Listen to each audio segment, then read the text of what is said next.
In my daily Bible study this week, I was reading Leviticus 19, which starts off this way. And the Lord spake unto Moses, saying. So we're going to get laws that were given to Moses. So you can call this the law of Moses. And many people who don't want to keep certain laws, I wonder which one, the Sabbath, will claim it's the law of Moses and we don't have to keep it. First of all, the Sabbath existed before Moses. It was blessed on the original seventh day. All of the Ten Commandments existed before Moses. It was never okay to murder, to dishonor parents, to steal, to lie, to covet, to worship graven images. That was never okay. If you study the Bible, common sense tells you those commandments existed from the beginning. So people like to deridingly say that's the law of Moses. No, it's not. The law of Moses did mention the Sabbath, but it did not originate with Moses. And even the law of Moses originated with the ever-living one. It was the law given by the eternal through Moses. Now, I've done videos before where I show that all of it is not in play. For example, we do not keep the sacrificial laws. We don't have a Levitical priesthood. We've had the perfect sacrifice. There are also criminal penalties for the ancient theocracy that they all agreed to be under that are no longer in play. It's not that the laws were just done away and no longer valid. They were criminal statutes for a nation that ceased to exist. For example, we do not put to death those that practice witchcraft or that curse mother or father. But that doesn't mean that it's okay to practice witchcraft and it's okay to curse father or mother, you see. But the penalties prescribed for that nation, common sense will tell you are no longer in play. Some of their laws for penalties for stealing are better than ours today, but they're not in play. Our nation has its own imperfect laws. But it's not hard to tell which laws can still teach us something. You know that the two great commandments that Christ said, love the Lord your God with all your heart, soul, and mind, and love neighbor as self, that comes from Deuteronomy 6, verse 5, and Leviticus 19, verse 18. That's from the law of Moses. Are we not supposed to keep those two great commandments? No, of course we should. Paul even cited the law of Moses when he said, don't muzzle the ox that treads the grain. He cited that to show that those that live off the gospel should be able to make their living off the gospel. So the law of Moses still has things to teach us.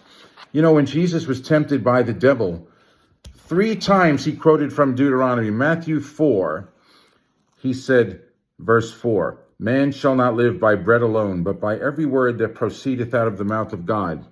That is cited from Deuteronomy 8, verse 3. The note in the King James says here, it is written again, thou shalt not tempt the Lord thy God. That's Matthew 4, verse 7. That is cited from Deuteronomy 6, verse 16, I believe. And then when he says, get thee hence, Satan, for it is written, thou shalt worship the Lord thy God, and him only shalt thou serve. It says here, that is cited from Deuteronomy 6, verse 13. So 3 times Christ cited precepts, he cited laws, he cited things from the law of Moses, let's put it that way. 3 times when he was tempted, he quoted the law of Moses, he quoted Deuteronomy. Are we now not supposed to live by every word that proceedeth out of the mouth of God? Are we now supposed to tempt the Lord our God because that was the law of Moses? Are we now supposed to worship? Are we now supposed to not just worship the Lord thy God and not just serve him? Of course not. So with common sense, it's fairly easy to see which precepts of Moses aren't in play, sacrificial Levitical priesthood laws, criminal penalties from the law of Moses, and it's easy to see which we should still keep, loving God with all your heart, soul, and mind, and neighbor as self. People just like to, let me rephrase that, antinomian people just like to use the law of Moses as a derogatory term. The one issue that was controversial that, like I said, usually it's easy to tell what we should keep and what we shouldn't keep. The one issue that was controversial in the church, the Holy Spirit inspired the apostles to say that adult Gentile converts do not need to be physically circumcised.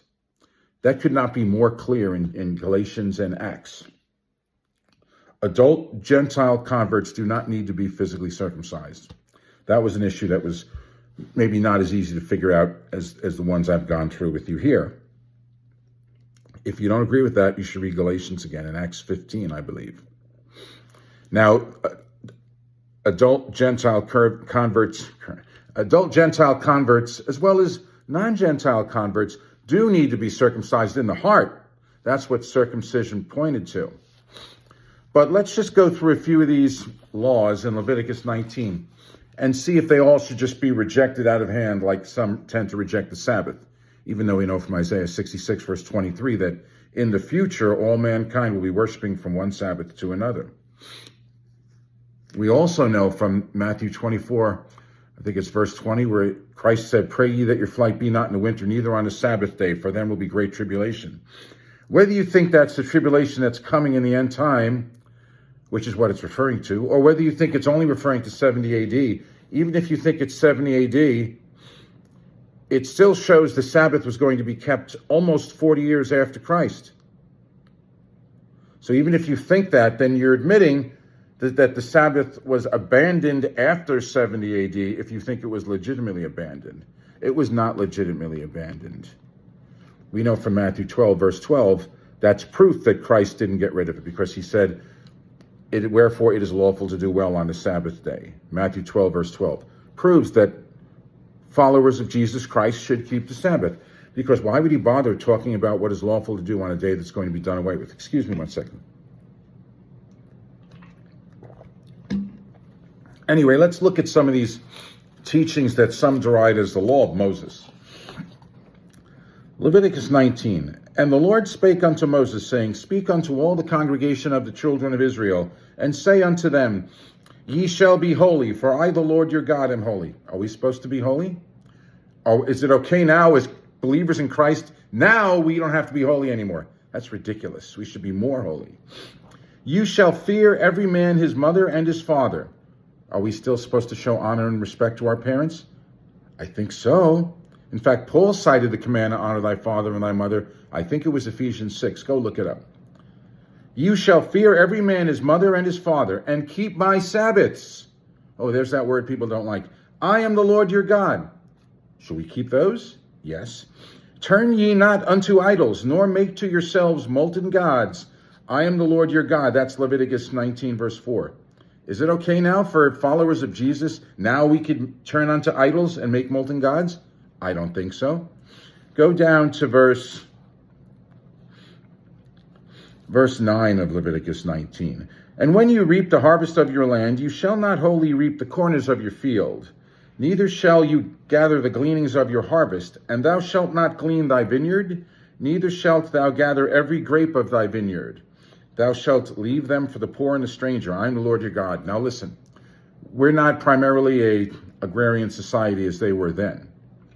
But we are seeing here the principle that we should take care of the poor. And in our countries today, we do have assistance for the poor. Now, not all of it gets to the poor. There's a lot of government corruption that's being exposed now on where the aid really goes. But the principle here is valid. You should take care of the poor. But since we're not an agrarian society, I don't have fields of vineyards and olive yards, so I can't do that. Leviticus 19, verse 11. "You shall not steal, neither deal falsely, neither lie one to another." Is it okay now to steal, deal falsely, or lie because that's Moses saying it? Think about it. "And ye shall not swear by my name falsely, neither shall you profane the name of thy God. I am the Lord." I think that's still in play. Leviticus 19, verse 13. "Thou shalt not defraud thy neighbor, neither rob him.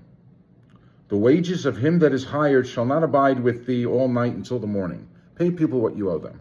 That still is decent precept I think we should be keeping. We're not supposed to be less holy because we follow Jesus now. "You shall not curse the deaf, nor put a stumbling block before the blind, but shall fear thy God. I am the Lord. You shall do no unrighteousness in judgment. You shall not respect the person of the poor, nor honor the person of the mighty, but in righteousness shall you judge your neighbor." Seems reasonable to still keep that now. Christ didn't come and die so that we could disobey principles that show love toward God and neighbor now. "Thou shalt not go up and down as a talebearer among thy people. neither shall you stand against the blood of your neighbor. I am the Lord. You shall not hate thy brother in thine heart. Thou shalt in any wise rebuke your neighbor and not suffer sin upon him. Leviticus 19, verse 18. Is this still in play? You know the answer. Thou shalt not avenge, nor bear any grudge against the children of thy people, but thou shalt love thy neighbor as thyself. I am the Lord. I am the ever-living one. Are we now free to not love our neighbor as ourselves? Do you see how silly it is to say, well, that Moses said that, we don't have to keep it? As I said, there are things Moses said that are no longer in play because we have our own civil governments. The perfect sacrifices come. We're not an agrarian society, and we already have aid for the poor. But common sense, people just want to say that primarily because there are laws they don't want to keep. I wonder which one, Sabbath. Anyway, now go down to Leviticus 19, verse 26. You shall not eat anything with the blood, neither shall you use enchantment, nor observe times, or as the New King James says, nor shall you practice divination or soothsaying. Are those that have Christ living in us supposed to be practicing divination or soothsaying? Of course not. You shall not round the corners of your heads, neither shalt thou mar the corners of thy beard. That was a pagan practice that we're not familiar with today. You shall not make any cuttings in your flesh for the dead, nor print any marks upon you. I am the Lord.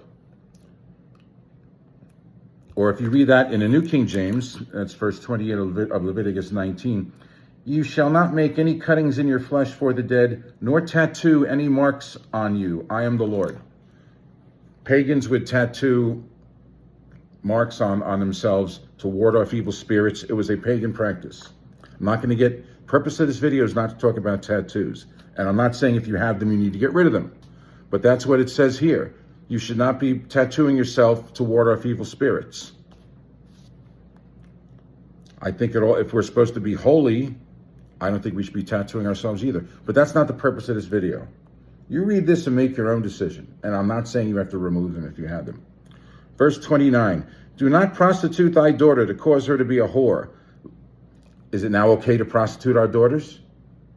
Well, Moses said it. We automatically don't have to do it. Really? Verse 30, here's that word again.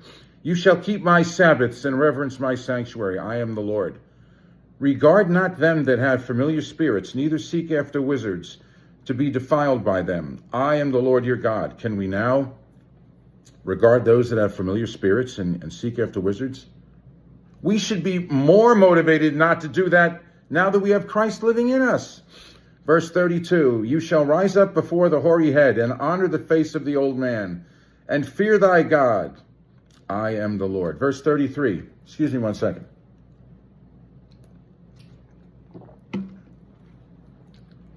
And if a stranger sojourn with thee in your land, you shall not vex him.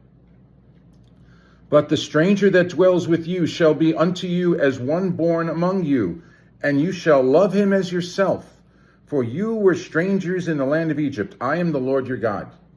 Now that doesn't mean when you have a welfare state that you should just let anybody come in and live off your welfare state. That's not what it was referring to here. It was referring to, there was no welfare state back in this time where you can come and get checks.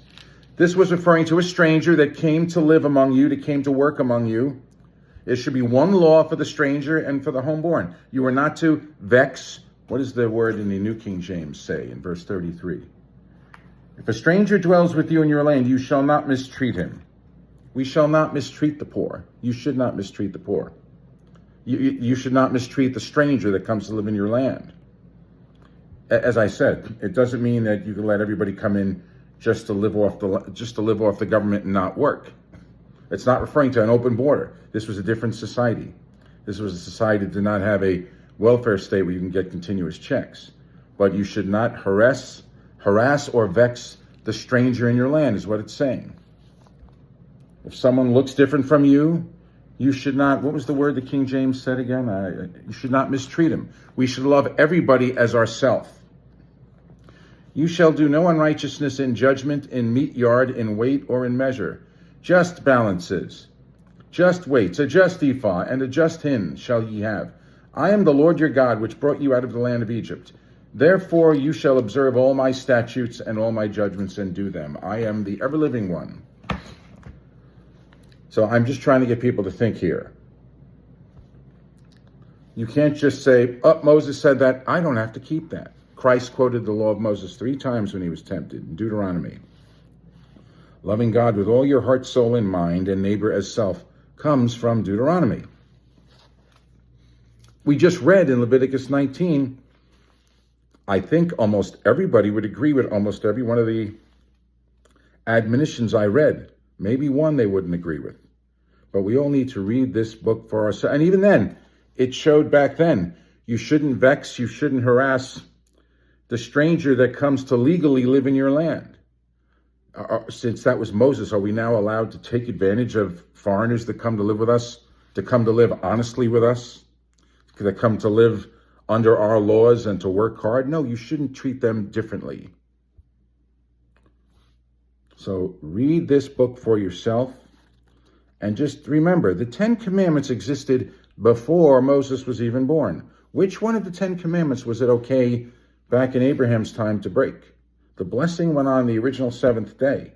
So you can't say that it wasn't in force from the 7th day. I've asked before, I'll ask again, when was the blessing taken off of the day? People agree it never was. And that is why we have so many convoluted ways of looking at the law, just to get out of keeping one command people don't want to keep. But the commands are all based upon love. Love to God, love to neighbor. Peace all.